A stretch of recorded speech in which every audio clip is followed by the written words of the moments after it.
everybody?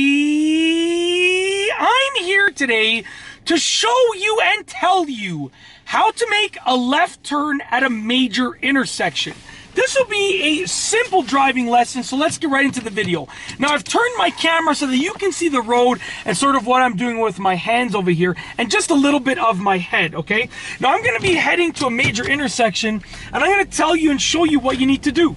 Now, if you want to make a left turn at a major intersection, obviously I'm talking about driving on the right side of the road. Because when you're driving on the right side of the road and you have to make a left, you're turning across the oncoming lanes of traffic. So it adds a little element of advancedness to it, okay? So I'm going to tell you what to do. First and foremost, you want to get into the left turning lane. If it's a major intersection, I'm going to assume that there is a left turning lane, okay? Once you get into the left turning lane, and obviously do your safety checks, which I'll go over in a moment, okay? And I'll demonstrate. We're going to get to the intersection in just a moment. Once you get into your left turning lane, you're going to be scanning the road ahead as well as all of the pedestrian areas, okay? And you're scanning the road ahead to see a potential gap in the traffic in the oncoming lanes, and you're looking for a gap that is more than big enough for you to make it safely at a normal speed. We're not looking for the bare minimum gap. We're looking for a gap that is more than big enough because we want to be absolutely safe. Okay, we don't want to speed through it. We just want to go through at a regular pace.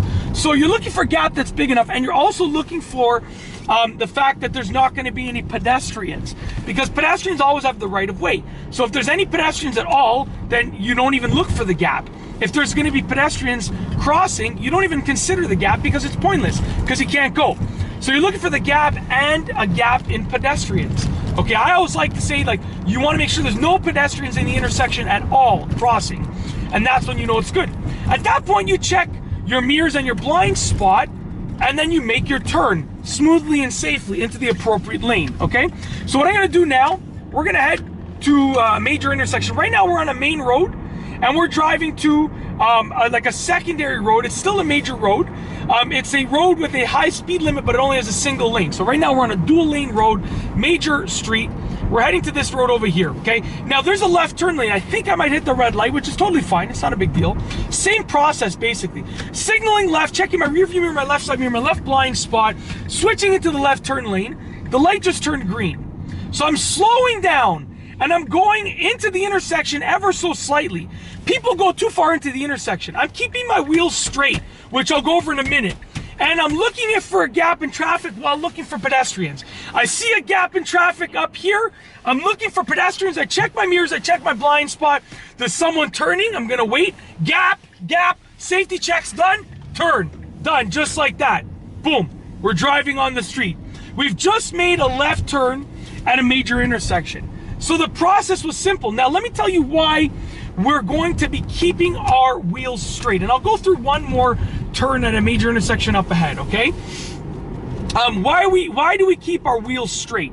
Well, if I turn my wheels left, if I steer left and someone rear ends me, I'm gonna get bumped towards my left, which will send me into the oncoming lanes of traffic, and I'll likely get T-boned by a car, which could be extremely, extremely bad. So we keep our wheels straight. By having my wheels straight, you know, if I get rear-ended, which hopefully I don't, but if I get rear-ended, I get bumped forward, which will still keep me away from the oncoming lanes of traffic. Worst case scenario, I hit the car that's waiting to turn left in front of me, right on in the oncoming lane. I hit that car in the oncoming left turn lane. But I don't go into the oncoming lanes of traffic. It's way, you know, not nearly as bad. So right now we're approaching another intersection, okay? I'm not gonna make this light, but I'm gonna get into the left turn lane. Signaling left, oh, we might make the light. Do my safety checks, get into the left turn lane, slowing down, okay? We're hitting a yellow light, safety checks, make the turn.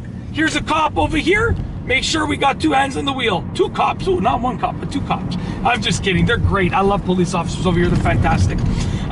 Yeah, and that's basically it. I had a long story why I love cops, but you know, there was a situation that I was placed in, and they helped me out. I had to call the police. I was actually very scared, and they helped me out. So I'm ever so grateful for them for that specific reason. And I live in Toronto, Ontario, in Canada, just so it's clear. But that's basically it. That's how to make a left turn at a major intersection. Once again, the safety checks that you're doing as you're getting ready to make your left turn, it's checking your rear view mirror, your left side mirror, your left blind spot, and then you're able to make the turn once you see that you're safe and clear of any obstructions. So you're checking your rear view mirror, your left side mirror, your left blind spot. Those are the safety checks that I'm referring to. You do those before you get into the left turn lane.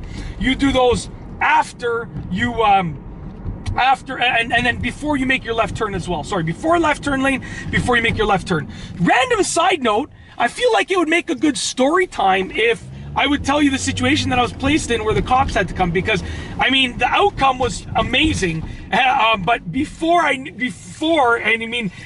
was very scary, and then after the situation it was amazing. It's like something that I would be willing to tell for the rest of my life. It was that interesting of a scenario. So if you want to hear that, drop a comment below and I'll tell you what happened. It started out being scary, and it ended up being a great overall situation. I actually made a couple friends. The person who scared me is actually my friend now. So it's a very interesting story and it's worth telling, but I'm not going to tell if you don't want it. So drop a comment below. If I see enough comments and my wife's okay with me telling the story, I'll tell it, because it was a whole family situation. We were all scared, right? We were all terrified, but we came out of it fine, and we made a new family friend in the process. So the outcome was great. But that's it. If you like this video, please be sure to give it a thumbs up. Let me know what you think down below as a comment. And of course, be sure to subscribe for more great videos just like this one. And that's all I have for you today. Thanks for watching.